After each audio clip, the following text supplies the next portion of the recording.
루카가 전한 거룩한 복음입니다.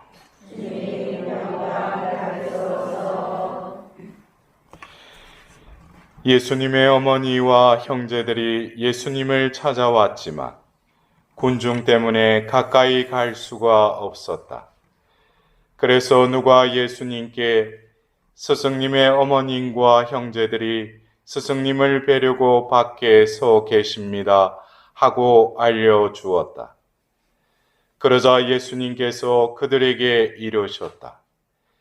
내 어머니와 내 형제들은 하느님의 말씀을 듣고 실행하는 이 사람들이다. 주님의 말씀입니다. 그리스도님 찬미합니다.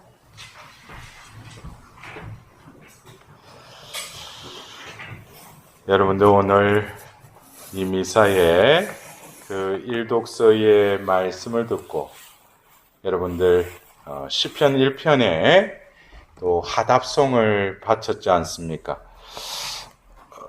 시편 1장 3절 그는 시냇가에 심은 나무 같아 제때에 열매 맺고 잎이 아니 시들어 하는 일마다 모두 잘 되리라. 여러분들도 제때에 열매 맺고 하는 일마다 모두 잘 되길 바랍니다. 아멘. 근데 우리가 그래요. 시냇가에 심은 나무 같아 그랬어요. 여러분들 어쩌면은 이 시냇가에 심은 나무가 왜 제때에 열매 맺고 또 하는 일마다 모두 잘 되겠어요? 예? 시냇물 때문에 그렇죠, 그죠? 그러니까 그 주인이 누가 나무를 심었는지 모르지만은 나무도 그냥 심는다고 해서 열매가 잘 맺어지는 게 아니죠. 예, 장소가 있죠, 그죠? 그렇다면은 우리가 이 시냇가에 심겨진 나무처럼 우리들도 지금 잘 심겨진 나무예요? 예? 여러분들은 어디에 심겨졌어요? 시냇가에. 예. 집이 어디 사시는데 시냇가가 옆에 흐르고 계셔요? 예. 우리는 교회에 또 부르심을 받았죠, 그죠? 근데 예수님께서 혼인잔치의 그 비유의 말씀을 하면서 혼인 예복을 입지 않은 사람을 어두운 곳으로 내쫓으면서 예수님께서 그러시죠. 부르심 받은 사람은 많지만 선택받은 이들은 적다 그랬어요. 어떻게 보면 우리가 세례성사를 받고 교회에 입교를 하고 또 신앙생활을 하지만 과연 우리가 다 구원을 받는다라고 장담할 수는 없지 않습니까? 예? 오늘도 제가 온라인을 통해서 우리가 연옥 영혼들을 위해서 기도를 하는 기도 모임을 가졌습니다. 우리가 왜 연옥에 가겠어요? 하나님의 그 선택을 못 받았다기보다도 하늘나라에 이렇게 직행하기에는 아직까지 정화가 되지 않았다는 거예요. 예? 하나님은 어떻게든지 우리를 영원한 생명의 나라 하나님과 지복직간하는 그 곳으로 우리를 이끄시려고 했지만은 하나님의 부르심을 받은 우리들이 그 막가진 삶, 합당한 삶을 살지 못했기 때문에 정화의 시간, 또 다른 영적인 그 단련의 시간이 필요한 거예요. 그래서 어떻게 보면은 시냇가에 다 심겨졌다고 해서 제때의 열매를 맺는 게 아니죠. 어떻게 보면 좋은 조건이에요. 시냇가에 심겨졌기 때문에. 그러나 시냇가에 심겨지더라도 그 나무뿐만 아니라 여러 그루의 나무가 시냇가에 심겨졌다고 하더라도 다 제때에 열매 맺고 하는 모든 일들이 잘 되는 게 아니에요. 관건은 뭡니까?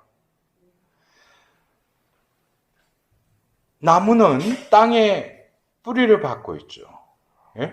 그리고 땅의 영양분을 받아들여야 돼요. 그러나 여러분들이 말씀하셨듯이 시냇가의 그 물기를 머금어야죠. 그러려면은 보이지 않는 그 땅 속에 그 뻗어 있는 가지가 어디까지 닿아야 되겠어요? 시냇물에 닿아야죠. 시냇가에 심겨졌다고 해서 시냇물에 뿌리가 닿아 있는 다고는 장담할 수가 없죠. 이거는 또 어떻게 비유를 할 수 있어요? 성당에 주일 미사 빠지지 않고 또 심지어 매일 미사도 참내해요.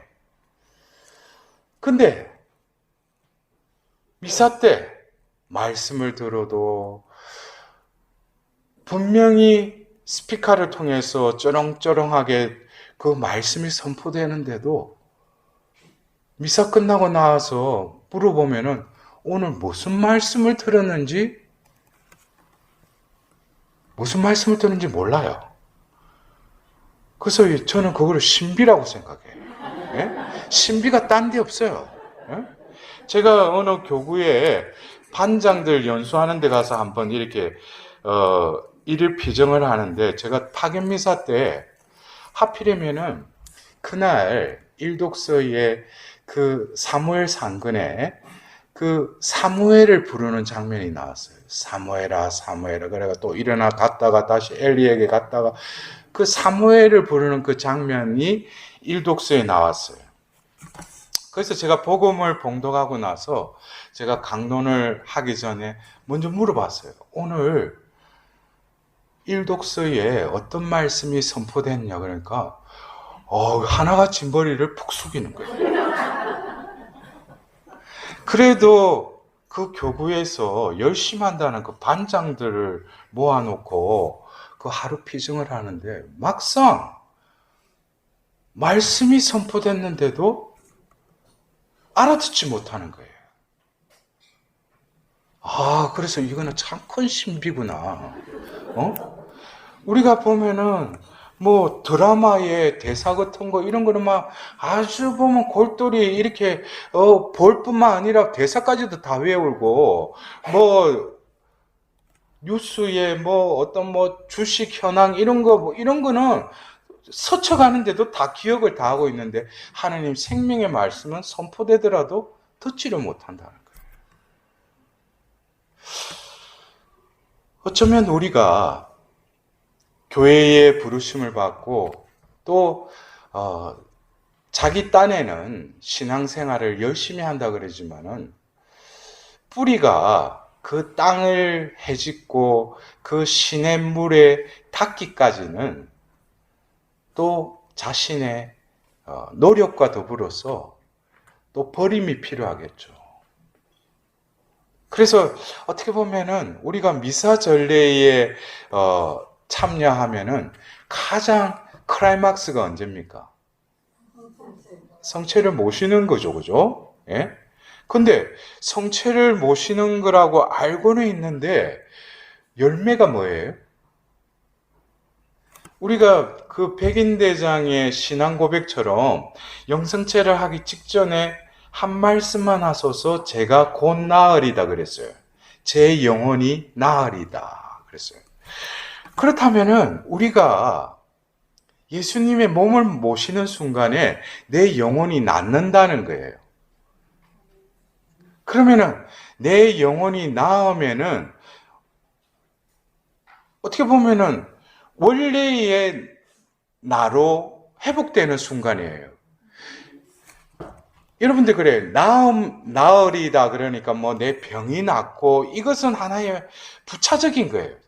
제가 어떤 치유에 대한 강의도 그런 데 가서 과거에는 어떤 뭐 병 낫게 하기 위해서 그랬는데 중요한 것은 영혼이 구원되는 게 더 최종적인 것이지 병 낫는 것은 나아도 또 다른 병에 걸리는 게 육의 한계예요.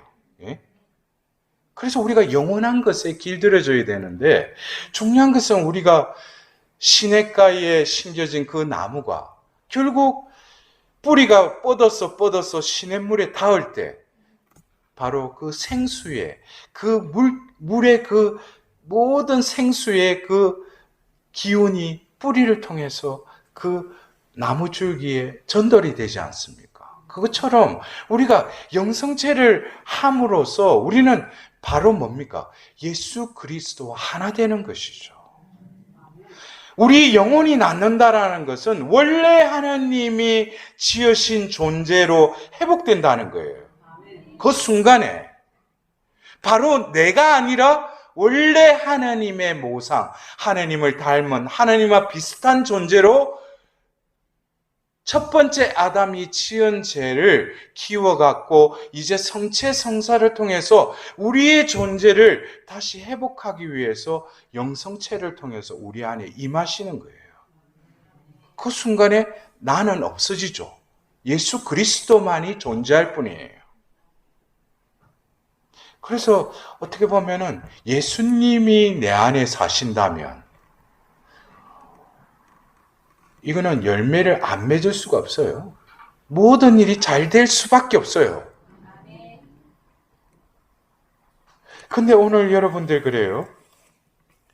우리가 성모님이 모든 덕의 모범이시다고.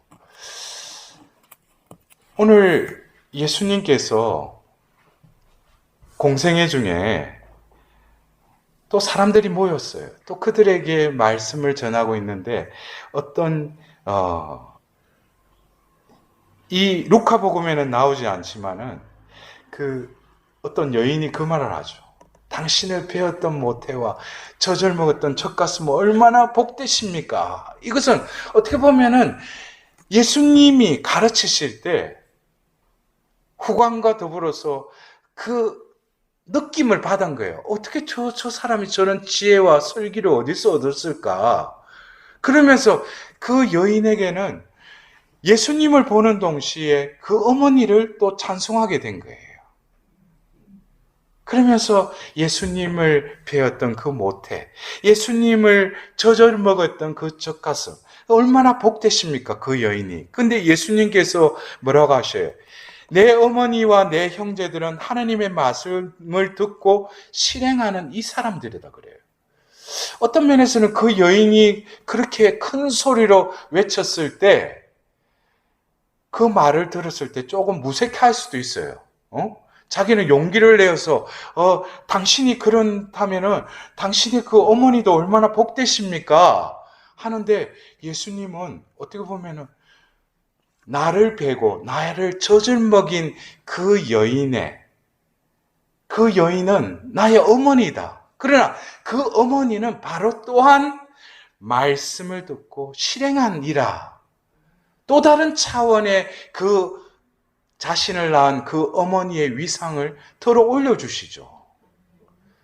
그래서 우리는 성모님이 모든 덕의 어떻게 보면 모범이 되신 것은 여러분들 그래요. 성모님은 우리의 존재와 어떻게 보면은 태어날 때부터 우리는 불량품이라고 하기도 좀 결함이 있는 존재로 태어났죠. 뭐예요? 원죄에 물들였죠. 원죄의 타락 속에 있어요. 그러나 유일하게 아담 이후로 원죄 이후로 원죄 없이 잉태됐었어요. 그래서 우리가 볼 때 성모님을 어떤 때는 같은 인간이지만은 성모님의 그 티 없으신 성심, 이것은 우리 인간의 치력으로서는 이해할 수 없어요. 그건 신비 그 자체죠. 죄를 짓지 않은 원죄에 물들지 않는 그 동정녀로서의 그 성모 마리아. 그러니까 그 성모님이 모든 덕에 모범이 될 수밖에 없죠. 왜? 원죄, 죄가 물들지 않았기 때문에. 그런데 우리는 이미 죄 속에 타락 속에 있지만은 또 예수 그리스도의 그 죽음과 부활을 통한 파스카의 신비로 우리는 다시 거듭 태어났고 또 예수 그리스도 안에서 산다면 우리는 죄에서는 완전히 해방되지는 못했다고 하더라도 진리 안에서 자유로운 삶을 살아갈 수 있는 그 길을 우리는 따라 걷고 있죠. 예. 그래서 우리가 이 성모님의 그렇다면 성모님은 원죄에 물들지 않았고 우리는 원죄의 타락 속에 있는데 그래서 바오로 사도는 로마서 7장에 그렇게 고백하죠. 나는 나를 이해하지 못한다고. 왜냐? 내가 선을 행하려고 하는데 또 악을 저지른다는 거예요. 나는 어떻게든지 하나님 안에 살고 하나님 안에서 착한 자녀로서 살아야지 하는데 또 오늘 하루를 나를 보니까 내 생각대로 또 내가 기분 나쁘다고 그냥 입에 나오는 대로 그냥 말을 하고 또 누가 나에 대해서 험담을 하면 그걸 꿍 하고 상처받았다고 그러고 그거를 보면 기도 중에 분심 안에 헤매고 그런 하루를 지낸 거예요, 그냥. 그러니까 바오로 사도도 우리와 똑같죠. 선을 행하려고 하는데 악을 행한대. 근데 자기 내면을 이렇게 들여다보니까 선한 것을 행하려고 하는 그 마음 곁에 뭐가 도사리고 있다고? 죄가 도사리고 있다. 그게 죄의 타락 속에 있는 인간을 보여주시는 거예요. 그래서 바오로 사도는 뭐예요? 나는 참으로 비참한 인간입니다. 참으로 비참한 인간입니다. 그래서 여러분들 바오로 사도의 그 참으로 비참한 인간입니다.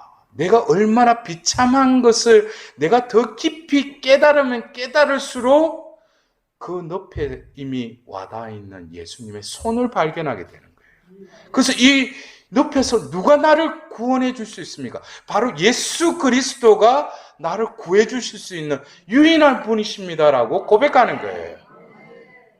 그래서 어떻게 보면은 우리가 오늘 성모님이 왜 그렇게 삶을 통해서 하나님의 그 덕을 드러내시고 우리에게 모범이 되셨는가? 그것은 어떻게 보면은 제품으로 따지면은 하나님의 원래 인간의 그 창조된 그 하나님의 모상에 바로 지극히 그 존재로 태어나신 분이 바로 성모님이시죠.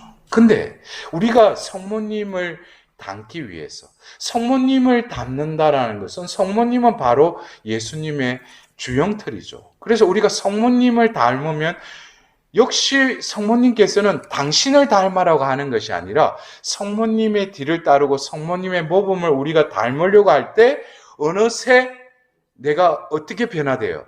또 다른 예수로 변화가 일어나는 거예요. 그래서 제가 한 번은 제 서재에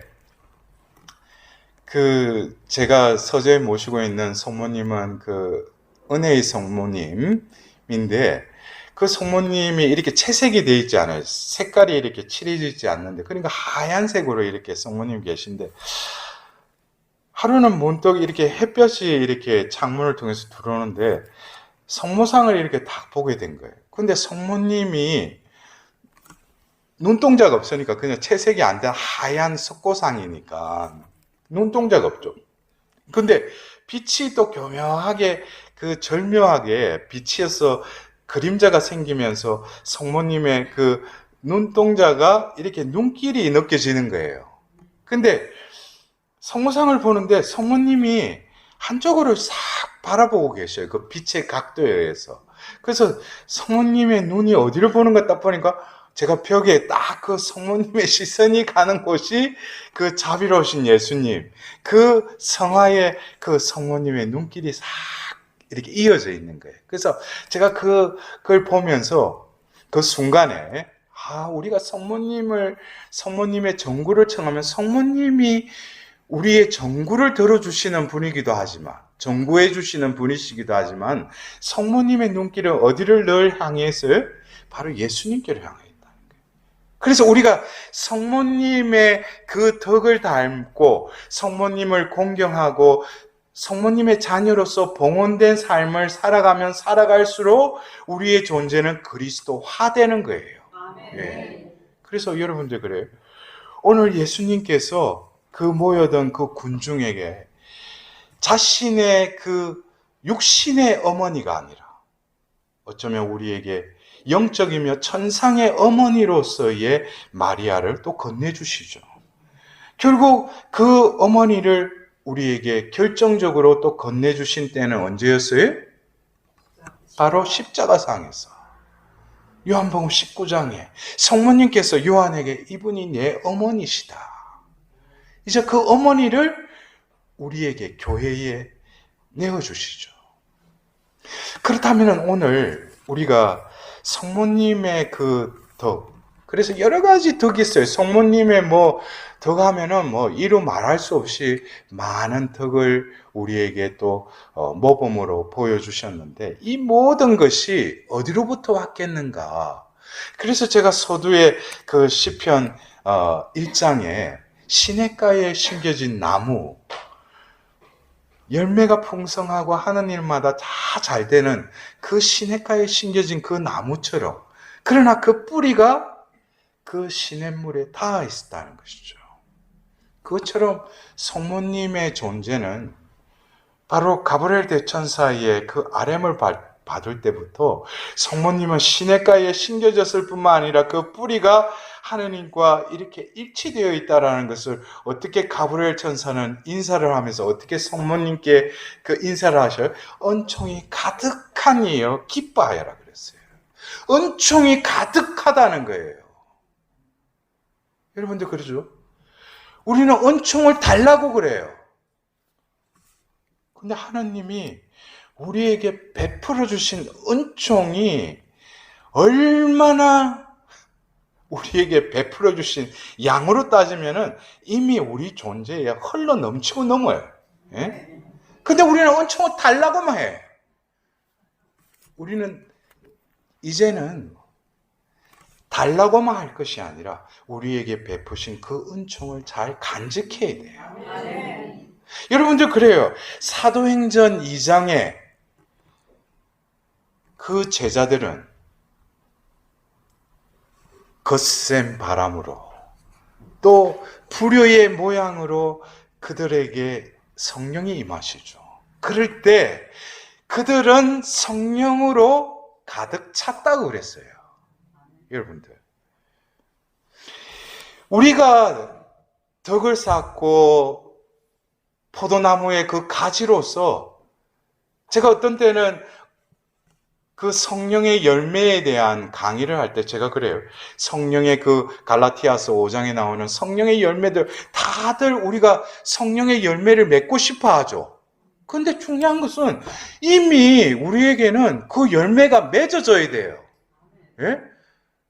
어떤 사람은 화를 잘 내고 그러니까 온유, 또 자기가 보면은 낭비벽이 있어서 절제, 내에게는 사랑이 없으니까 사랑, 여러 가지 어떤 나에게 부족한 성령의 열매를 맺게 해달라고 하지만은 그것은 자기 편에서는 그 열매를 맺고 싶어 하지만은 더 근원적으로는 내가 그 나무에 붙어 있느냐 이거예요. 그런데 우리는 분명히 교회로 부르심을 받았다면은 요한복음 15장에 나는 참 포도나무요 너희는 가지다 라고 할 때 우리는 분명히 그 포도나무에 붙어있는 가지죠. 근데 요한복음 15장에는 그 포도나무에 가지가 붙어있긴 붙어있는데 열매를 맺지 못하는 가지는 잘라 불태워버리신다고 그랬어요. 여러분들 보십시오. 그 나무에 가지가 붙어 있으면은 제때에 열매 맺는 것은 당연한 것이죠. 그런데 왜 그 가지는 열매를 맺지 못하겠어요? 분명히 겉으로 보면은 붙어 있는 것 같아. 붙어 있는 것처럼 보여. 그런데 붙어 있다라는 것은 바로 시냇물로부터 그 영양분, 토양의 영양분이 줄기를 통해서, 나무 줄기를 통해서 올라와서 그 가지에 전달이 돼야 되죠. 붙어 있는 것으로 열매가 맺어지지 않는다는 거예요. 그 가지에까지 이 영양분이 전달이 돼야죠. 이것은 어떻게 보면 생명의 차원에서 우리가 그냥 발바닥 닳도록 성당문을 왔다 갔다 한다고 해서 열매가 맺어지는 게 아니에요. 겉으로 볼 때는 그 가지가 붙어 있는 것처럼 보여요. 그러나 그 가지의 그 안에는 바로 그 나무의 그 가지로서 그 가지의 영양분을 흘러보낼 그 통로가 있어야 되는데 자기 것으로 가득 차 있다는 거예요. 자신의 원의로만 가득 차 있다는 거예요. 거기에는 하나님의 성령이 들어가려고 해도 비집고 들어갈 공간이 없는 거예요. 그래서 어떻게 보면은 우리가 제가 뭐 성령대회다 국내외에 뭐 또 우리 청주교회에도 제가 성령대회를 한번 한 적이 있죠. 한참 전이지만. 근데 제가 그래요. 우리 신자들한테 여러분들 성령 충만하고 싶으세요? 그러면 아멘 그래요. 그거는 뭐 일찍 물어보면 다 아멘해요. 근데 성령 충만이라는 것은 성령이 그냥 차는 것뿐만 아니라 흘러 넘쳐야 돼요. 충만된 상태라는 것은 그냥 나에게 성령이 오셔서 나를 채워주소서 이게 아니라 성령은 열려진 깔때기처럼 그냥 부어주실 때 그냥 내 안에 그냥 스며들어서 가득 채울 뿐만 아니라 흘러 넘쳐서 그냥 흘러가는 것이 충만의 상태예요. 예? 그렇다면은 내가 성령 충만이라는 것은 내 편에서는 성령 충만하고 싶죠. 근데 내가 성령 충만하려면 그 말 그대로 비어있는 그릇이 돼야 돼요. 여러분들 아무리 깨끗한 물을 어떤 그릇에 담을 때 그 그릇의 안이 어떤 먼지로 구정 있을 때는 뭐예요? 아무리 깨끗한 물을 붓는 순간에 그 물은 구정물이 되죠. 중요한 것은 내가 성령 충만을 하고 싶지만 내가 뭡니까? 내가 피우지 않으니까. 그래서 심지어는 내가 원하는 것까지도 완전히 온전히 하나님께 의탁드릴 때 이것이 이루어지기를 바란다는 그 원의 자체도 하나님께 완전히 주재권을 내어드릴 때 이양할 때 비로소 내 그릇은 정화가 되는 것이죠. 그래서 여러분들 성모님이 모든 덕의 그 모범이신 것은 성모님의 탁월한 그 삶의 지향, 가치관이 어디에 묻어 있느냐면 바로 루카복음 1장 38절이에요. 여러분들 너무나 잘 아시는 지금 말씀하신 대로 저에게 이루어지기를 바랍니다. 피하시죠. 여러분들 이 한마디의 기도는 성모님께서 메시아를 기다리며 여러분들 그래요. 유대 사회에서 결혼할 수 있는 약혼할 수 있는 그 시기는 이미 초경이 끝나면 약혼을 할 수가 있어요. 그래서 성모님이 성모 영보를 아마 그 가브리엘 대천사의 아렘을 받았을 때가 우리가 지금 나이대로 하면 소녀예요, 소녀. 아직까지 성장이 안 됐어요. 아직 한참 자라고 있는 소녀에게 가브리엘 대천사가 나타난 거예요. 그러니까 그 시대에 유대 사회에서는 이미 구약으로부터 메시아를 보내리라, 메시아 대망사상이 있었던 거예요. 그러면서 그 이사야서 7장 14절에 말씀처럼 처녀가 잉태하여 아들을 낳으리라. 그래서 많은 유대의 그 어린 소녀들은 내가 그 처녀가 되기를 원했어요. 어떻게 보면 우리가 창세기 12장에 우르의 그 아브라함에게 내 고향과 친척집을 떠나라 했던 그 말씀을 과연 아브라함에게만 했던가? 하느님은 제가 묵상할 때는 여러 명에게도 말했어요. 그러나 뭡니까? 그들은 알아듣지도 않았고 들었다고 해도 그거 신경 쓰지 않았어요. 그것은 우리가 예수님의 제자의 그 비유에 보면은 나를 따라라 하고 사람들이 하는데 나는 뭐 밭에 가야 되고 뭐 장가 가야 되고 뭐 다 핑계 대잖아요. 그것처럼 그러나 아브라함에게 있어서는 그 말씀을 통해서 하나님의 현존을 느낀 거예요. 그러자 모든 것을 버리고 가나안 땅, 정처 없이 그 이방 땅으로 그냥 발길을 돌린 것이죠. 그래서 어쩌면 우리가 하나님을 체험한다라는 것은 하나님은 늘 열려있고 하나님은 늘 베풀어 주셔요. 근데 어느 순간에 내가 진정으로 하나님 보실 때 준비가 됐어가 아니라 하나님 편에서는 그 영혼에게 당신을 드러낼 때도 하나님께서 선택하시죠. 근데 그때에 내가 받아들일 때 이게 뭐지?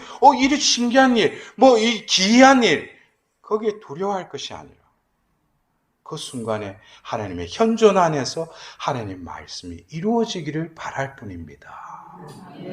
그래서 우리는 이 성모님의 이 덕행들, 여러분들 그 교재에도 여러분들 여러 덕에 대해서 이렇게 또 이렇게 쓰여져 있을 겁니다. 중요한 것은 여러분들도 그런 덕을 쌓을 수 있어요. 그러나 중요한 것은 내가 그 덕을 쌓을 조건이 되어 있느냐. 시냇가에 심겨진 나무인데도 불구하고 포도나무에 붙어 있음에도 불구하고 과연 내 뿌리가 시냇물이 닿아 있는지, 그 포도나무에 가지는 붙어 있는데 과연 그 수분과 영양분이 내 가지에 전달되고 있는지, 이것은 살아있는 관계를 내가 늘 의식해야 돼요. 어떤 형식적이고 습관적인 신앙생활이 아니라 어느 한순간에도 진지하고 성실하게 하나님 앞에 머물러야 돼요. 자신이 죄를 짓고 하나님의 얼굴을 미처 못 볼 때도 진정으로 아무렇지도 않은, 내가 미사포를 그냥 뒤집어 쓰면 남은 안 보겠지, 그것이 아니라 영혼의 그 투명성 안에서 송구스럽고 머리를 들 수 없는 그 죄투성이인 나를 온전히 하나님 앞에 드러낼 때 하나님은 그것을 분명히 바라보고 계셔요. 여러분들 그래요. 우리가 하나님이 진정으로 하나님의 그 능력대로 우리 가운데 온전히 드러내신다면 우리는 그분 앞에 아무도 존재할 수가 없어요. 여러분들, 시나이산에 모세가 40일 동안 그 계명판을 받으러 올라갔지 않습니까? 그런데 하나님은 대면할 수 없어요. 근데 하나님 현존 속에서 머무르고 있었는데 어떻게 했어요? 그 존재가 완전히 빛이 나버린 거예요. 근데 그가 시나이산에서 내려왔을 때 백성들이 몰려올 때 어떻게 했어요? 그들에게 바로 하나님을 만난 것도 아닌데 하나님 현존 속에 머물렀을 뿐인데 그 빛이 너무나 강했다는 거예요. 그래서 그 빛을 그 백성들한테 그냥 드러낼 수가 없으니까 노을로 가렸다고 그랬어요. 그게 구약이에요. 그게 율법의 한계예요. 그러나 신약은 그 가려진 노을이 벗겨졌죠. 바로 예수님을 모셨던 그 무덤의 큰 돌이 치워졌죠. 이제는 새 빛이 움트나오기 시작하는 거예요. 여러분들, 우리의 존재는 이제 하나님을 만나고 싶고 하나님을 체험하고 싶고 하나님 은총을 받고 싶은 그런 존재가 아니고 이미 예수 그리스도의 그 파스카의 신비를 통해서 우리의 존재를 새롭게 거듭 태어나게 하셨어요. 근데 중요한 것은 뭐냐? 나의 존재됨을 깨닫지 못하니까. 여러분들 아까 그랬죠. 제가 첫머리에 여러분들 시냇가에 나무처럼 되고 아멘 했어요. 여러분 성령 충만하고 싶어. 아멘. 이미 하나님은 우리에게 선행으로 그런 은총을 다 베풀어 주신 거예요.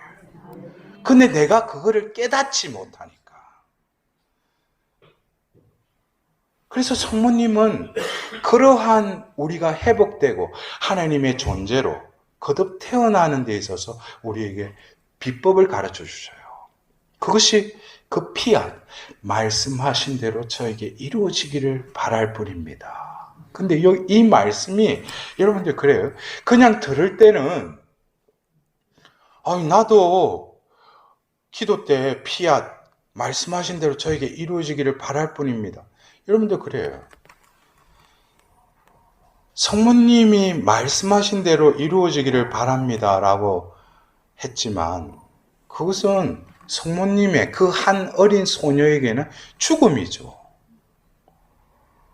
유대 사회에서 혼인하기 전에 임신하는 것은 결국 뭡니까?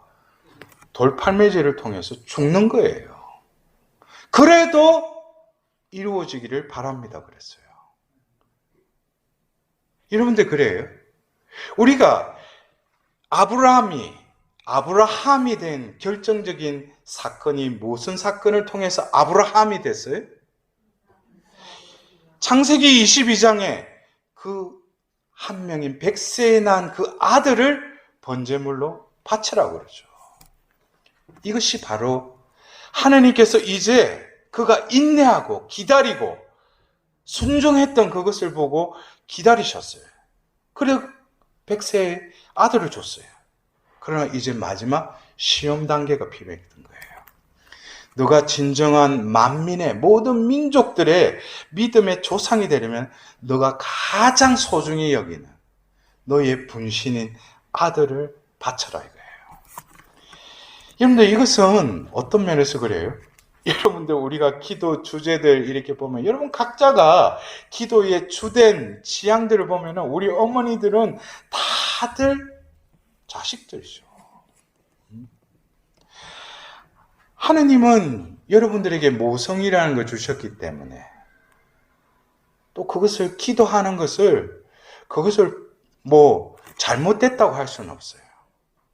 그러나 오늘 예수님께서 그 예수님을 배웠던 그 모태와 그 예수님께 젖을 먹였던 그 젖가슴보다도 그 여인은 어떤 여인이라는 거예요?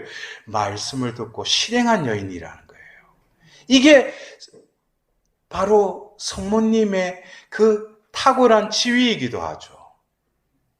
우리가 볼 때 과연 내가 자식을 위해서 어떤 취향을 위해서 기도한다. 그거는 어떻게 보면 본능적이면서 잘하는 기도죠. 그러나 중요한 것은 그 내용을 보면은 자식이 잘 되기를 바라는데 무엇이 잘 되는 것인지 여러분들 나름대로 한번 그 기준을 한번 말해 보셔요. 마음속으로. 자식이 어떻게 됐으면 좋겠어? 그렇게 됐으면 좋겠죠? 예. 근데 그게 다냐 이것이. 어떻게 보면은 세속적인 견지에서 보면 좋은 데 가서 좋은 직장 얻고 좋은 배우자 얻어서 또 축복된 삶을 살아가기를 그거를 우리가 바라는 거는 세상에 믿지 않는 부모들도 그렇게 뭐 절에 가서 하든 뭐 어디 무당한테 가서 똑같은 그 지향을 가지고 할 거예요. 근데 우리가 가톨릭 교회에 다니면서 우리가 진정으로 그 자식을 어떠한 존재가 되기를 바라는 그 기원은 차원이 틀려야 되죠. 예수님도 나를 낳아주셔서 그 여인이 복되신 것이 아니라 바로 너희들에게 모든 삶에 덕의 모범이 되셨다는 거예요. 그 핵심이 뭐예요? 말씀을 듣고 실행하셨다는 거예요. 그래서 여러분들도 자식을 위해서 기도할 때 세속적인 것도 하나님께 축복을 바라야 되지만 나에게 주신 그 특권은 또 뭡니까? 하나님의 자녀로서 또 이 아이를 낳은 어머니로서 그 모성은 육신적인 모성, 이 세상의 모성이 아니라 천상의 모성을 우리는 본받아야 돼요. 성모님을 통해서. 여러분도 안 그래요? 성모님의 그 모성은 아들이 죽는 것까지 그냥 아무 말도 안 하고 그 아들 죽는 걸 다 받아들이는 어머니예요. 그게 성모님의 모성이죠. 여러분들 자식이 만일 해가지고 예수님처럼 그 수모당하고 그렇게 핍박당하고 그 죽을 뻔한 어떤 그런 과정 속에서 여러분들은 어떻게 하겠어요? 야야야 됐다 하나님이든 뭐든 보면 필요 없다 그러면 내하고 가자 데리고 보면 땅에 거기서 성모님의 모성과 우리의 모성이 격차가 있다기보다도 제가 아까 말씀드렸죠. 존재 자체가 틀리죠. 그러나 우리가 나에게 주신 이 핏줄로 하나님께서 낳아주신 이 자식들도 나를 통해서 뭘 하기를 원하는 거예요? 열매, 하는 일이 잘 될 것이다. 그것처럼 내가 그들을 위해서 기도하되 그들이 하나님과 연결되도록 그들이 이 세상 속에서 잘 되는 것보다도 영원한 것에 맞들일 수 있도록 거기까지 내가 기도의 지향이 뻗어져야 된다는 거예요. 어떻게 보면은 세상적으로 보면 일이 잘 안 풀려. 방황만 해. 그래도 뭐예요? 내가 성모님처럼 말씀을 듣고 이게 이루어지기를 나는 바랄 뿐이라는 그 오롯한 마음으로 늘 하나님 앞에 머무른다면은 하나님께서는 그 방을 통해서 그 어둠의 터널을 통해서 당신의 자녀들을 분명히 빛의 자녀로 다시 거듭 태어나게 하시는 분이 하나님의 자비이십니다. 그래서 내가 어머니로서 부모로서 먼저 하나님께 향한 마음이 내 삶이 온전히 정립되지 않고 그냥 미사 놓고 어디 가서 기도만 한다고 해서 그게 잘 되는 것은 기복적인 신앙으로 빠지기 십상입니다. 그래서 성모님은 어쩌면 이 말씀을 듣고 실행하신 그것이 모든 덕의 모범의 그 권원인데 그것에 대해서 우리는 예수님이 하나님 나라의 그 비유의 말씀에 있어서 씨 뿌리는 이가 길가, 돌밭, 가시덤불, 좋은 땅에 뿌려졌다고 그랬어요. 그런데 이것은 내 부류의 땅이 있다고 우리가 추정할 수는 있지만 하나님은 늘 우리를 좋은 땅으로 생각하시고 씨를 뿌리셔요. 그런데 우리 스스로가 길가가 되고 돌밭이 되고 가시덤불이 되는 거예요. 우리 모두는 좋은 땅이에요. 오늘도 하나님은 말씀에 씨를 뿌리셔요. 근데 하나님 말씀에 귀 기울이려고 하지도 않고 잠깐 들었다가도 마음이 딴 데 빼앗기고 또 세상 걱정이나 재물 유혹에 빠져서 말씀이 흙과 연합이 되어서 썩지 못하는 것이죠. 여러분들 밀알이 썩어야지 많은 열매를 맺는다 그랬죠. 예? 결국 내가 성모님의 그 삶을 닮아가기 위해서는 성모님이 말씀하신 대로 저에게 이루어지기를 바랍니다라고 할 때 그 기도는 말씀이 이루어지기 위해서는 내가 어떻게 돼요? 내가 죽어야 된다는 거예요. 여러분들 그래요. 밀알이 떨어져서 썩지 않으면 많은 열매를 맺을 수 없다 그랬죠. 결국 썩는다고 하지만 결국 흙에 온전히 유입되고 흙과 하나가 되는 것이죠. 우리 편에서는 썩는다고 표현하지만은 흙과 하나 되고 흙이 결국 그 하나된 그 씨의 원래 지연바대로 이제 싹을 틔우죠. 또 그리고 시간이 지나면 또 영양분을 받아들이고 이제 줄기를 맺죠. 또 줄기가 맺고 이제 나무의 형태로 올라가면서 그 가시가 맺어지고 열매가 맺어지죠. 그것처럼 이 모든 과정은 내가 어떻게 처음부터 이 열매를 생각하는가. 내가 열매를 맺으려고 하면은 그것은 처음부터 잘못 단추를 끼운 거예요. 내가 어떻게 열매를 맺을 수 있어요? 내가 그 덕을 쌓을 수가 없어요. 여러분들이 성모님의 덕행을 내가 담겠다? 그거는 자칫하다 보면 내가 맺는 열매를 생각하고 내가 그 덕을 닦을 수 있다라고 어떤 인간 중심적인 생각으로 그렇게 생각할 수 있어요. 그러나 제가 누차 강조하지만 우리 그리스도인에게 있어서는 시작과 끝은 모든 것이 하나님으로부터 시작해서 하나님은 끝나야 돼요. 거기서 현명하고 지혜로운 자는 깨닫는 것이죠. 성령의 깨달음을 받고 아 내가 썩어야 되구나. 내가 죽어야 되구나. 자기를 버려야 하는 거구나. 근데 여러분들 그렇죠. 제가 말씀드릴 때 머리는 끄덕끄덕 하는데 여러분들 자기를 버릴 수 있어요? 자기를 죽일 수 있어요? 근데 여러분들 너무 그렇게 어렵게 심각하게 그 단어를 자꾸 머리로 생각하지 마세요.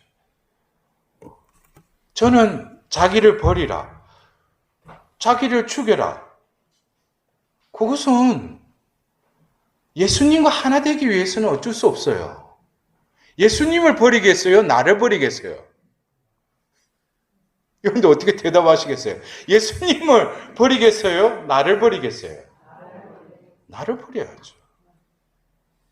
여러분들 오늘 원래 여러분들 그 매일 미사의 복음의 말씀의 첫 기절이 뭡니까? 나는 세상에 불을 지르러 왔다고 그랬어요. 예수님 방화범은 아니죠. 불을 지르러 왔다고 그랬어요. 근데 예수님의 이 불은 어떻게 보면 세상에 우리가 자연 발화된, 우리가 늘 보는 이 불하고도 유사한 면이 있어요. 그건 태운다는 것이죠. 근데 태우는데, 이 태우는 것은 물질적인 것을 태우는 것이죠. 영원한 것, 우리의 영혼은 태워서 태워지는 게 아니죠. 왜? 원래 영원한 그 신성을 또 내포하고 있기 때문에. 그래서 예수님이 불을 지르러 왔다는 것은 분명히 태워야 할 것은 있어요.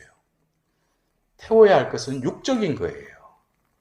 그래서 우리가 이 신체, 이 육신의 장막을 어떻게 보면 이 세상을 사는 어떻게 보면 이 장막을 벗어날 죽는 순간까지는 이 육신을 지니고 있죠. 그러나 결국 육신이 죽고 나서 숨이 끊어지면 결국 우리가 하장을 한다 그러면 그 불 속에 들어가면 한순간에 죄가 돼버려요.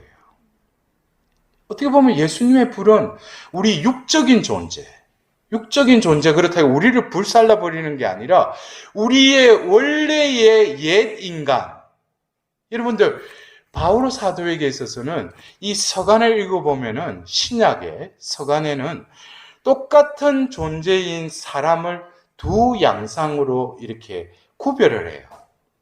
그 제가 아까도 예를 들어 로마서 7장에는 내적 인간과 외적 인간이라고 인간을 두 양상으로 이렇게 표현을 하고 있어요.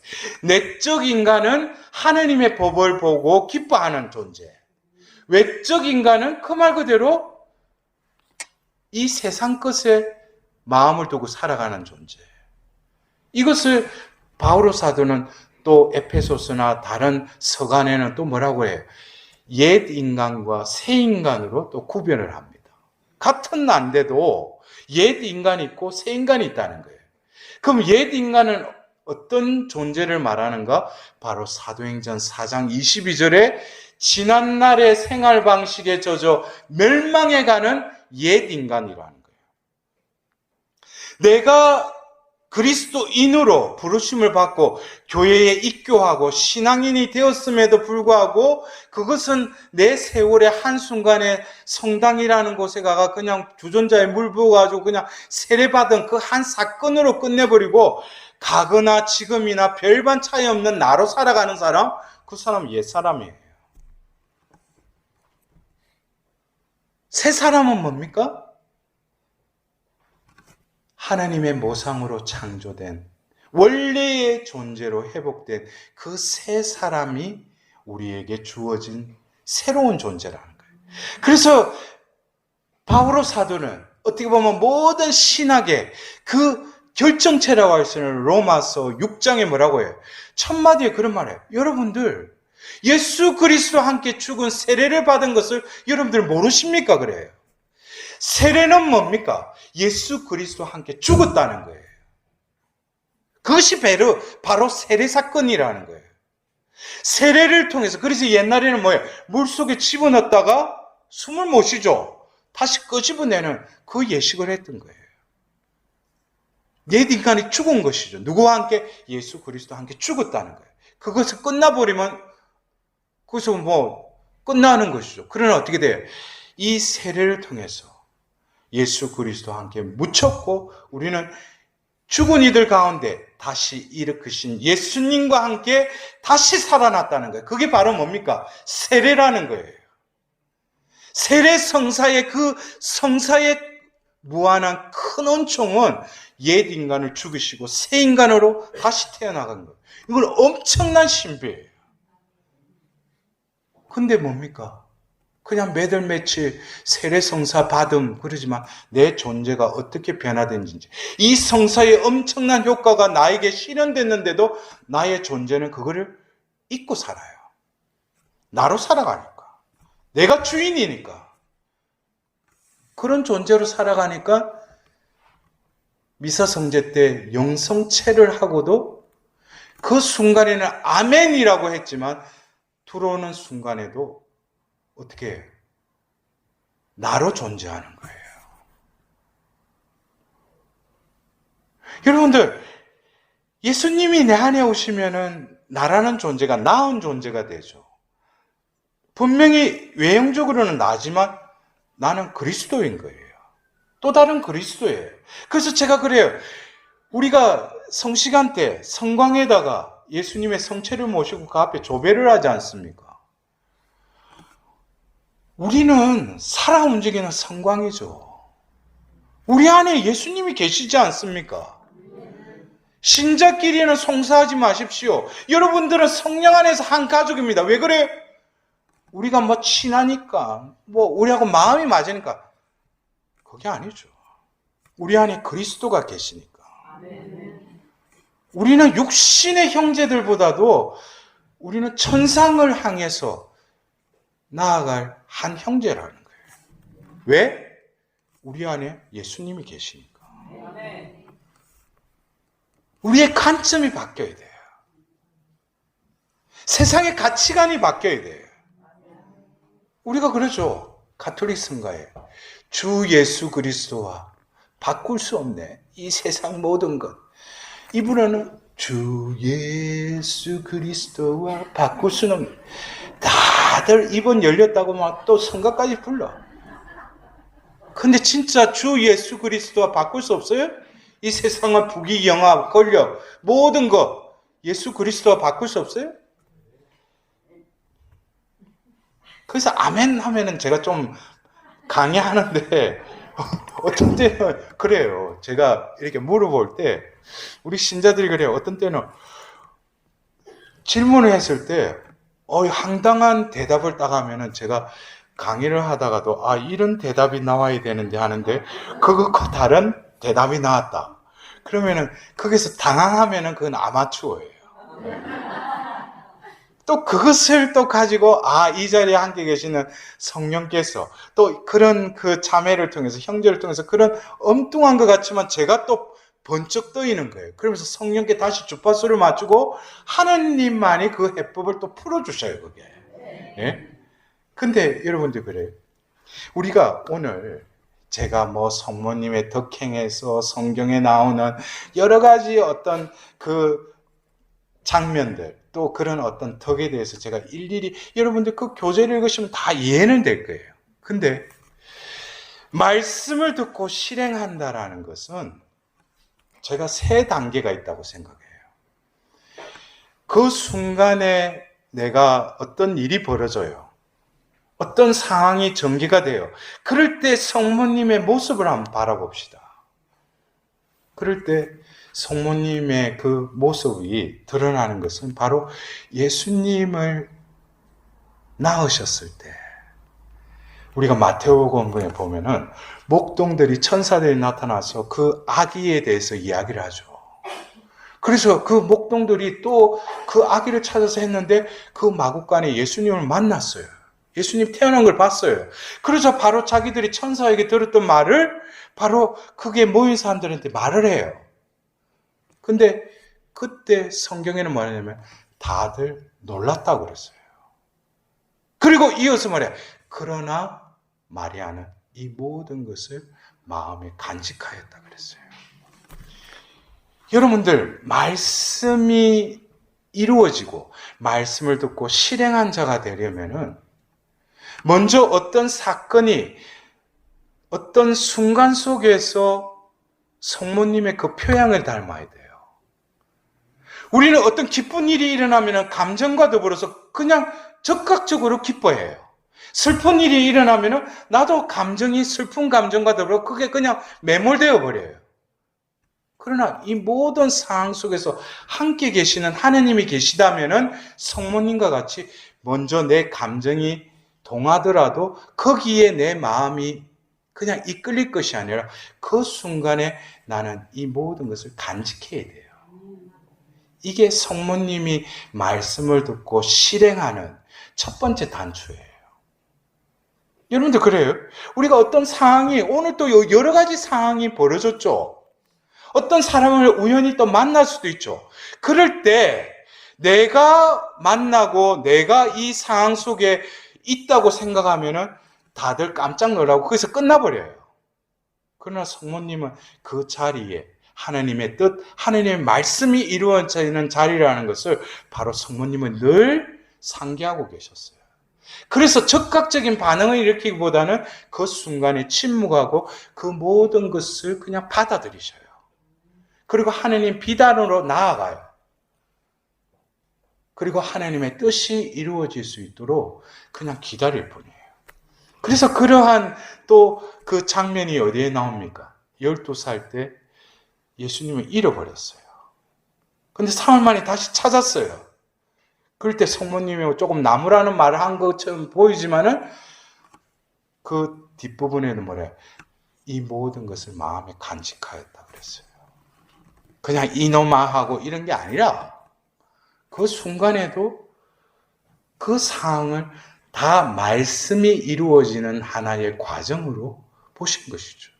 그래서 12살에 그 예수님을 잃어버렸던, 그러나 사흘 만에 다시 다 찾았던 그것이 그냥 예수님이 12살 때, 아유, 기억 속에, 아유, 그래, 너 그때 우리가 예루살렘에 그때 파스카 축제를 갔다가 네 잊어버려가지고 다시 가다가 네 없는 걸 보고 다시 찾았더만 너는 성전에서 뭐 율법학자들하고 뭐 노냐. 그런 기억의 한순간이 아니라 성모님의 말씀이 이루어지기를 바랬던 거예요. 그래서 12살의 그 한 사건이었지만은 결국 21년 전에 33세가 되는 해에 바로 또 예수님을 따라가죠. 어디에까지? 골고다 언덕까지 따라가셔요. 그리고 그 자리에서 예수님을 잃어버리시죠. 그러나 성모님이 12살 때 잃었던 예수님을 다시 찾았어요. 사흘 만에 바로 부활하신 예수님을 이제 영원히 찾으셨어요. 아멘. 이것이 성모님이 말씀이 이루어지기를 바랍니다 라고 하신 그 마음가짐이라는 거예요. 그냥 한순간에 모든 일이 끝나는 것이 아니라 하나님의 그 섭리의 장 속에서 과정을 늘 바라보는 거예요. 그래서 여러분도 안 그렇습니까? 제가 만 20살에 하나님을 모르고 하나님 찾으려고 안 했던 그 한 젊은이에게 병실에서 성모님께서 꿈에 나타나고 또 제가 그 병실에서 하나님을 체험했어요. 그런데 그것은 제가 이제 30 몇 년 전에 있었던 한 사건이었어요. 그러나 그 사건은 세월이 지나면 지날수록 또 다른 상황 속에서 그 내 체험을 선포하면서, 내가 선포하는 것은 내가 체험한 걸 선포하는 게 아니라 그 자리에 계셨던 성모님과 하나님의 현존을 선포할 뿐이죠. 근데 그것이 세월이 지나면서 계속 의미가 달라지는 것이 아니라 더 의미가 깊어지는 거예요. 그 20살 때 있었던 한 사건이었지만 세월이 지나면서 더 그때 왜 성모님이 꿈에 나타나셨던가? 왜 내가 목주기도를 바쳤는데 내 온 존재가 치유가 일어났는가? 내 존재가 왜 회복되었는가? 그것이 한순간이 아니라 세월이 지나면서 하나님의 뜻이 더 영롱하게 바라기 시작한 거예요. 이것은 아마 내 생명이 닿을 때까지 내 삶을 다시금 일으켜 세우고 그 빛을 비춰주는 하나님의 영원한 말씀이 그때 임하셨던 것이죠. 그리고 성모님의 그 삶에 있어서 성모님께서는 우리가 그 요한복음 3장에 나오는 카나에서의 그 혼인잔치를 볼 때 성모님은 분명히 포도주가 떨어졌구나 하고 예수님께 가나다 여인이시여 그것이 나와 무슨 상관이 있습니까? 저희 때가 오지 않았습니다. 그 말을 우리가 표면적으로 들을 때는 예수님이 어떻게 어머니한테 그렇게 대답하시지? 그런데 성모님은 거기에 마음을 상해하시지 않아요. 성모님이 원하시는 것은 말씀이 이루어지기를 바랄 뿐이니까. 그래서 뭐라고 하셔요? 바로 그 하인들에게 뭐라고 해요? 그가 시키는 무엇이든지 하여라 그러시죠. 여기서 성모님의 그 표양이 또 드러나는 것이에요. 여러분들 그래요? 우리가 처음에 어떤 덕을 쌓고 하나님을 닮는 그 성화의 은총에 순종하며 살아가려면 첫 단추를 어떻게 성모님과 같이 그렇게 깨야 된다는 것은 여러분들 이제는 아시겠죠, 그죠? 근데 우리가 일이 진행되면서 어떤 상황이 전개되면서도 성모님이 그가 시키는 무엇이든지 하여라 하고 그 하인들에게 말했던 그 말씀을 늘 염두에 두셔요. 우리가 그냥 성모님을 담고 덕을 쌓아가는 게 아니에요. 거기에는 인내와 또 그리고 나의 본능과 내 욕망과 반대되는 어떤 상황들이 또 전개될 수 있어요. 그러나 중요한 것은 성모님의 그 말씀처럼 우리가 바라봐야 할 것은 내가 실수를 하고 내가 또 악습이 재현되고 그것에 여러분들 마음을 두지 마셔요. 그럴 때일수록 내 머리를 들고 예수 그리스도만 바라보셔요. 그래서 우리가 성모님의 그 덕의 모범으로서의 그 성모님의 그 표양은 우리가 그래요. 첫 단추를 잘 깨웠어요. 근데 둘째, 셋째 이것도 잘 깨야 되겠죠. 오늘 또 제가 그 운전하다가 내려와가지고 제 외투를 입고 왔는데 이게 그 단추를 잘못 잠근 거예요. 우리 자매님이 신부님 처음 뵀는데 왜 신부님 저렇게 단추를 보면 엉뚱한 구멍이 나가지고 옷이 이렇게 그 또 오늘 말씀 중에서 또 그런 또 그 말이 나오는 거예요. 그래서 여러분들 그래요. 우리가 어떤 일을 시작할 때, 여러분들이 봉사를 시작할 때 첫 번째 우리는 뭡니까? 성모님과 같이 내가 하고자 하는 원의가 하나님의 그 뜻에 맞는지를 분명히 분별해야 되겠죠. 이것이 아주 그럴싸하게 좋게 보일지라도 그것이 인간적인 것이나 악으로부터 온 경우도 많아요. 예? 그래서 특히 여러분들 책임을 지고 있는 사람들이나 어떤 리더들은 뭡니까? 다른 사람이 좋다고 하더라도 다시금 성모님과 같이 가서 하나님 앞에 그 비달에서 이게 하나님 뜻인지 아닌지를 먼저 분별을 해야 돼요. 그리고 이게 하나님의 뜻이라고 생각하고 일을 해요. 그럴 때 많은 사람들이 분주하고 뭐 이러더라도 내가 성모님의 덕을 닮으려면은 늘 이 순간에도 뭡니까? 이 일을 하는 것은 내가 아니라 예수님이 하시도록 그냥 늘 그거를 염두에 둬야 돼요. 우리는 예수님의 몸의 지체들 뿐이죠. 내가 예수님이 아니죠. 예? 우리는 지체일 뿐이죠. 각자의 기능, 각자의 은사에 따라서 그냥 맡겨진 일을 행하는데 이 모든 것은 누가 컨트롤하세요? 예수님의 영이 각자에게 임하셔서 우리를 움직이신다는 거예요. 그래서 늘 우리가 명심해야 될 것은 성모님과 같이 포도주가 없는 절망에 꼭 있어야 될 것을 또 필요로 할 때 그것을 바라볼 게 아니고 예수님을 바라봐야 돼요. 예수님이 시키시는 것은 뭐예요? 물독에 물을 담아라 그러시죠. 어떻게 보면은 그 하인들은 왜 갑작스럽게 그 항아리에 물독에 왜 물을 담아라고 하는 거? 그러나 바보처럼 시키는 대로 그냥 할 뿐이에요. 그리고 물독을 옮겨라 그래요, 예수님이. 그것도 뭐예요? 왜 그러셔요? 왜 옮기라고 합니까? 우리 또 꼭 보면은 그러죠. 응? 우리가 뭐 공동체가 뭐 같이 움직이고 그러면 자꾸 회장님한테 또 봉사한테 왜 우리가 이런 거 해야 되냐고 나는 그런 사람들은 아직까지 덕을 쌓기에는 아직 기본이 안 돼 있어요.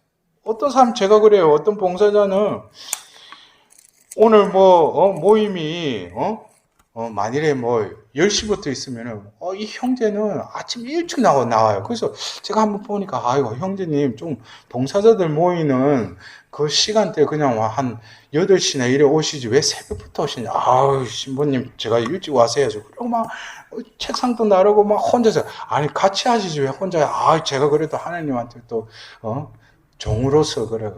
근데 막상 모임이 있고 강의 시간에 조는 거예요.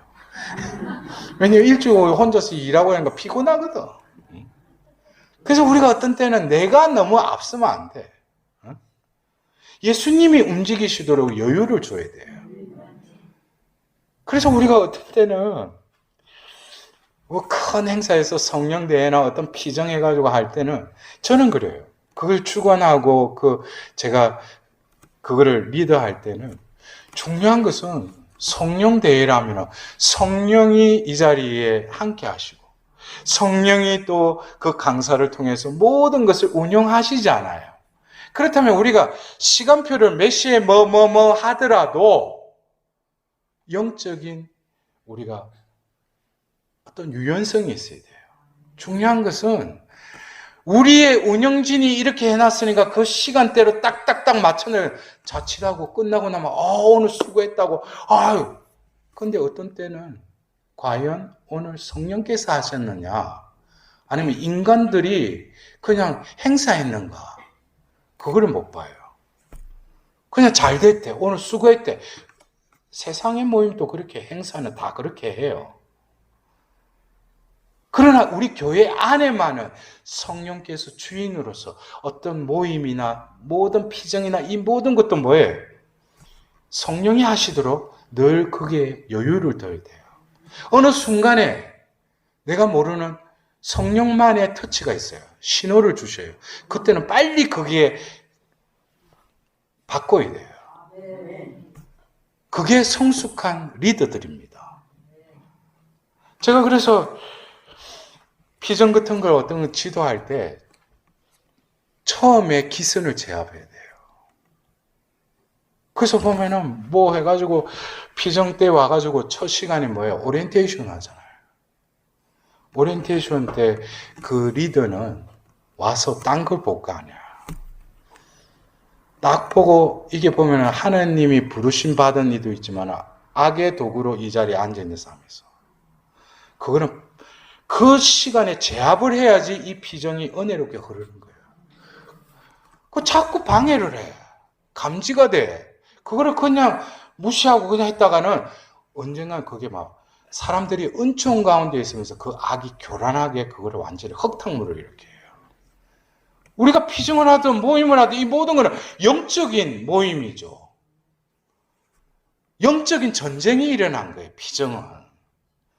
그때 리더가 보고 보면 아유 뭐 잘 갖춰졌냐 뭐 이 외적인 것만 볼 게 아니고 영적인 싸움하면 이 안에서 움직이는 어떤 영의 그거를 감지를 해야죠. 그래서 꼭 보면은 그 악의 끈아풀이로 그런 사람 와가지고 자꾸 방해를 해. 그럴 때 딱 그래. 일어나라. 아이 저 총무님 저 사람 돈 주고 내쫓아라 그러면 이 사람 깜짝 놀라요. 응? 그럼 다른 사람들도 딱 긴장을 해. 그랬다가 이 사람이 뭐예요? 제정신이 들면 더 은혜를 받는 거예요. 그것처럼 우리는 어떤 세상적인 그런 어떤 이 모임이 아니죠. 교회는 바로 악의 세력과 악의 권능과 싸우기 위해서 그리스도께서 세우신 거 아닙니까? 그것에 대해서 우리가 깨어있지 못하면 어떻게 그 악과의 싸움을 일으킬 수 있겠어요? 특히 성령의 그 감화를 받고 성령의 도유를 받고 성령의 자녀로 살아가는 여러분들은 무엇보다도 그런 영적인 무장이 되어 있어야죠. 그래서 우리는 어떤 때는 카나의 혼인잔치처럼 그 하인들에게 이해 못하는 그걸 시키더라도 뭡니까? 그거를 순종하고 따르는 거예요. 여러분들 어떤 때 우리가 그래요? 어떻게 보면 기도빨이 제일 잘 받는다는 9일 기도 바칠 때 우리가 지향을 두고 기도를 해요. 그리고 10일째 되는 하나님께서 어떤 방법을 응답해 주시는지 하나님 분명히 응답해 주셔요. 근데 중요한 것은 응답이 일어났어요. 근데 내가 못 알아보는 거예요. 내가 생각하는 그 응답이 아니라 하나님이 원하시는 응답이 베풀어졌는데도 내가 그걸 알아보지 못하는 거예요. 그거는 뭐예요? 내 응답만 이루어지면 응답이라고 생각하니까. 여러분들 어떤 때는 한 해가 지나고 또 어떤 피정 때 자신의 삶을 되돌아보면 여러분들 놀랍지 않아요? 내가 뭐 굴기도나 뭐 미사 치약 넣었던 거 그거 외에 내 삶에 우리 가족에 베풀어 주신 것을 보면은 내가 뭐 이거 바쳤으니까 하나님께 응답해 주시고 나는 이걸 이래. 근데 내가 살아온 삶을 보니까 수많은 하나님의 은총이 그냥 뿌려진 거예요. 아멘. 그러니까 이것은 주워서 다 닮을 수도 없는 하나님이 그저 다 베풀어 주신 거예요. 그걸 내가 꼭 이거 바랬으니까 하나님 그걸 보고 떨어주시고 뭐 베풀어주고 그런 하느님이 아니죠. 그리고 우리가 그래요. 성모님이 말씀을 듣고 실행한 우리의 모범, 덕의 어머니로서 일을 그렇게 진행하고 나서 일이 열매가 맺어졌어요. 그럴 때 중요한 것은 뭡니까? 성모님은 예수님이 부활하시고 얼마나 기뻤겠어요. 그리고 예수님이 성천하셨어요. 40일 동안 머무시다가. 근데 성모님은 또 해야 할 일이 남았어요. 그것이 바로 사도행전 1장의 12절부터 14절에 나오죠. 그들이 하늘만 쳐다보고 있을 때 그 천사가 나 너희들 왜 하늘만 쳐다보고 있느냐? 올라가신 저 모습대로 다시 내려오실 것이다. 그러고 나서 그들은 뭐 어떻게 해요? 1장 12절에 그들이 묵던 이천방으로 나아갔다고 그래서. 그러고 11명의 제자의 실명을 거론하고 나서 14절에 그들은 모두 여러 여자와 예수님의 어머니와 형제들이 한 마음으로 기도에 전념하였다. 어쩌면 지난 20세기에 성령께서는 미국의 두케인 대학의 그 젊은이들을 시발로 해서 전 세계에 은사적 성령 세신을 일으키셨어요. 그 불을 붙이셨어요. 그러나 여러분도 안 그래요? 저는 뭐 곳곳에 뭐 국내뿐만 아니라 국외로 이렇게 가보면은 옛날 같지가 않아요. 한참 성령 그 세신 운동이 일어날 때 얼마나 또 제가 신학생 때도 미국에 있을 때 보면 막 그때는 뭐 비정 때 가도 막 성령의 뭐 그 열기가 그리고 제가 뭐 그 신부 되고 나서 뭐 그때 한참 젊었을 때는 뭐예요? 어디에 가서 기도를 하면 막 성령께서 막 움직이는 보이는 거예요. 근데 지금은 어딜 가도 다들 어디 갔는지 몇 명 앉아있는데 오늘 이곳에는 그래도 청주지구에는 또 이렇게 막 우리 회장님과 더불어서 이렇게 다 이렇게 앉아있는 너무 보기 좋아요. 근데 여러분들 그래요. 저는 어떤 면에서 우리 교회 안에서 분명히 성령의 도구로서 하나님께서 저를 또 선택하시고 또 그렇게 이끌어 오셨어요. 근데 제가 얼마 전에도 어떤 치유에 대한 여러 서울과 수원의 어떤 그런 강의를 부탁받고 제가 가면서도 요즘에는 조금 주저하고 있어요. 왜? 그 전에 어떤 제가 치유를 하고 여러 가지 어떤 그런 했던 것이 세월이 지나면서 제가 바뀌니까 저를 성령께서 또 다른 경지로 이끄시니까 그런 자리에 가기 싫은 거예요. 왜? 그 자리에 가면 계속 낫게 해달라, 뭐 해달라, 그걸 바라고 앉아 있으니까. 저는 그것이 아니라, 이제는 성령 세미나의 마지막 그 강의처럼 우리가 변화가 일어나야 된다는 거예요. 그래서 저는 그래요. 우리 신앙생활은 무엇인가? 여러분들 그래요? 신앙생활은 매일 뭐 미사 참여하고 묵주기도 하고 성령기도에 참석하는 거 그게 신앙생활이 아닙니다. 그것은 하나의 우리가 하나님의 은총에 편성해서 그렇게 우리가 미사와 성사생활과 그런 어떤 기도의 삶을 살아가야 되지만 궁극적인 목적은 우리의 존재에 있어요. 제가 아까 말씀드렸죠. 세례는 옛 인간이 죽고 새 인간으로 거듭 태어난 그것이 바로 세례 사건이에요. 그럼 신앙생활이라는 것은 내가 하나님의 자비로 완전히 변화된 그 존재를 내가 발견하고 그 존재답게 합당한 삶을 살아가는 것이 신앙생활이에요. 내가 세상 속에 살아있지만은 이미 가려진 존재, 빛의 자녀로 어두움과 탐하지 않고 어둠과 교제하지 않고 빛 속에 거닐도록 살아가도록 회개의 삶을 살아가는 것이 바로 신앙생활이에요. 그렇다면 왜 그러한 삶을 살아가려고 하는가? 궁극적으로 하나님은 우리 존재를 창조하셨을 뿐만 아니라 우리 존재를 이미 구원하셨지만 아직 완성이 되지 않은 그 구원을 하셨지만 그러나 우리에게 보내신 보호자 성령은 우리를 성화시키는 영이셔요. 결국 우리의 신앙의 삶은 어떤 내가 공로를 쌓고 수고를 하고 희생을 해서 뭘 봉사를 많이 하고 그것으로 하나님은 구원의 조건으로 삼지 않으셔요. 하나님이 보시는 것은 존재를 지으셨기 때문에, 예수 그리스도를 통해서 그 존재를 다시 살리셨기 때문에 나의 자녀로서 살아왔을 때 하나님이 보시는 것은 그 존재를 보셔요.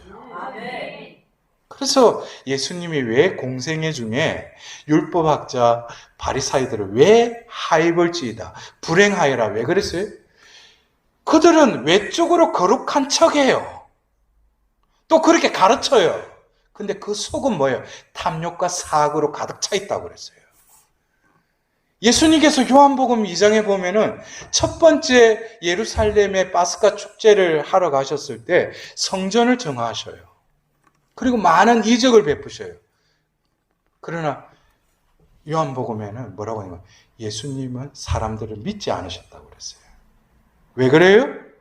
예수님은 그들의 속을 깨뚫어 보시기 때문에. 여러분들 그래요? 내가 이거를, 세상은 뭡니까? 다들 겉만 보죠. 속을 못 보죠. 그 사람 그럴싸하게 보면 공약 내놓고 하지만 삶은 완전히 딴판이잖아요. 속을 못 봐요. 그게 우리 한계예요. 그러나 우리가 험숭하고 우리가 따르는 하느님은 신이셔요. 신이 보는 것은 외적인 것만 보는 게 아니라 우리의 내면, 우리의 영혼을 보셔요.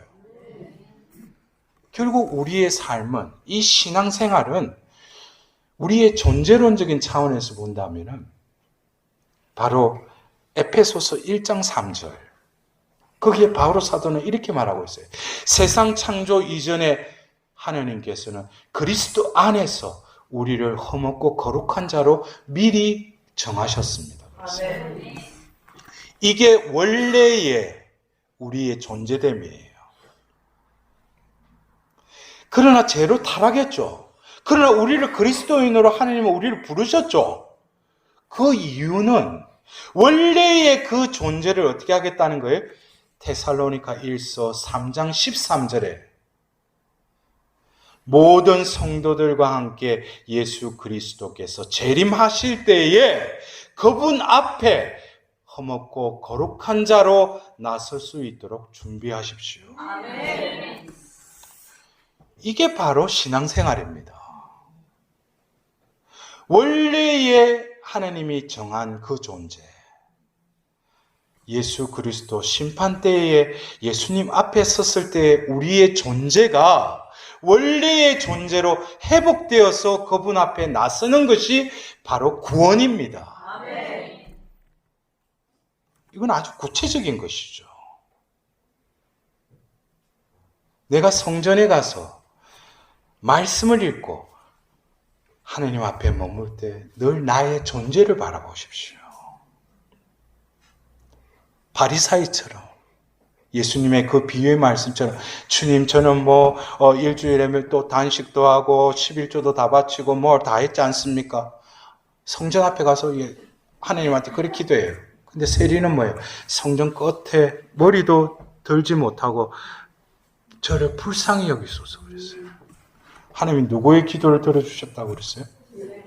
세리의 기도를 들어주셔요. 그 세리의 기도는 존재의 기도를 바친 거예요. 바리사이의 기도는 뭐예요? 자기가 한 거칠애적인 보이는 걸 그냥 하나님께 그냥 보여드린 거예요. 하나님은 뭘 보셔요? 그 존재를 보시지 네가 해놓은 그거를 보는 거 아니에요. 그래서 여러분들이 성모님의 덕은 뭡니까? 모든 일을 하나님의 자비에 의해서 하나님의 은총에 의해서 모든 것을 완성하셨을 때 이 모든 것을 어떻게 해요? 성모님은 다 온전히 하나님께 다 돌려드리세요. 그것은 마니피카스의 첫 구절에 나오죠. 이 비천한 종을 굽어보셨기 때문입니다. 내 영혼은 하나님을 찬양한다고 그랬어요. 그래서 우리가 그래요. 어떤 때에 뭐 기도회도 하고 또 뭐 성령대회도 하고 기도 모임을 끝냈어요. 그날 은총이 가득해서 다들 치유도 받고 막 너무 좋았어. 그리고 오늘 수고했어. 그래 어디 가서 좀 맛있는 거 좀 먹을까? 그래 가서 막 먹다 보면 그러고 그냥 끝나버려. 그때 뭡니까? 이 모든 베푸신 분에게 그거를 보따리에다가 다 넣어가지고 그걸 동아줄에다 묶어가지고 하나님께 다 되돌려 드려야 돼요. 그럴 때 중요한 것은 우리가 이곳에서 수고한 거 그게 중요한 게 아니죠. 천상에 우리의 이름이 새겨졌다는 게 거기에 기뻐해야 되는 거예요. 그게 바로 천상의 시민의 삶이죠. 그래서 여러분들이 이 교회 안에서 이런 때는 또 성령이 원하시는 일치를 위해서 분쟁이 일어날 수도 있어요. 서로 마음이 안 맞을 수도 있어요. 거기서 털어지고 가면 그것은 세상의 자녀들이 하는 짓거리죠. 그럴 때일수록 서로 겸손의 옷을 입고 서로 하나님의 자비에 의탁드리면서 하나님의 자비로 서로 용서할 수 있는 그것이 될 때 이 사람, 이 영혼도 구원받고 나도 구원받는 거예요. 그래서 여러분들 오늘 성모님이 모든 덕의 권원이신 말씀을 듣고 실행하시는 거예요. 첫 단추를 꿰맬 때도 일을 진행할 때도 일이 마쳤을 때도 성모님께서는 말씀이 이루어지기를 바랄 뿐이에요. 이것이 어떻게 보면은 성모님이 모든 덕의 권원이시며 또 모범으로서 성모님께서는 우리의 온전한 어머니가 되신 것입니다. 그래서 여러분들이 마지막으로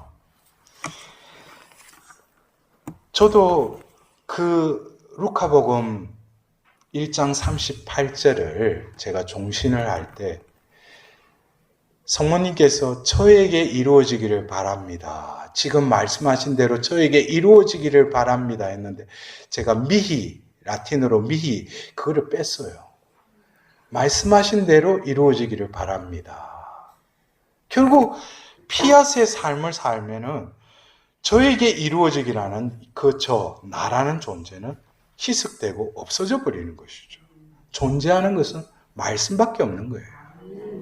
오늘 또 제가 이곳에 와서 그 산에서 와서 이렇게 막 고속도로 타고 뭐 이렇게 오면서도 기뻤어요. 여러분들에게 어떻게 하면 말씀을 전하러 왔으니 내가 말씀의 파수꾼으로 왔으니까. 근데 제가 오늘 또 우리 가운데서 그 말씀이신 예수님께서 또 성령을 통해서 오늘 여러분들의 마음의 밭에 그 말씀의 씨를 뿌리셨어요. 그래서 여러분들이 제가 서두에 말씀드렸듯이 시편 1편에 시냇가에 심겨졌다고 해서 열매가 맺어지는 게 아니죠. 뿌리가 뻗어서 물에 닿을 때 포도나무에 그 가지가 붙어 있다고 해 저절로 열매가 맺어지는 게 아니죠. 자기를 비우고 바로 나무의 영양분을 온전히 받아들이고 통과시킬 때 제때에 열매가 맺어진다는 거예요. 그것이 바로 성령의 열매이고 내 삶을 통해서 드러나는 덕이라는 거예요. 그럴 때 세상 사람들이 나를 보고 어떻게 해요? 나를 보고 나를 찬송하는 게 아니라 내가 믿는 하나님을 알게 될 뿐만 아니라 그분을 찬송하게 되도록 나는 바로 하나님의 반사체로서의 삶을 살아가는 것입니다. 오늘 또 내 원을 이루기 위해서 이 자리에 부르심 받은 것이 아니라 바로 그 한 여인, 우리의 어머니이신 성모님을 닮으라고 오늘 이 자리에 하나님께서 우리 한 사람 한 사람을 불러주셨음을 감사드리면서 우리의 마음을 모아 이 모든 것을 이루어 주실 것을 믿는 어머니의 그 성심에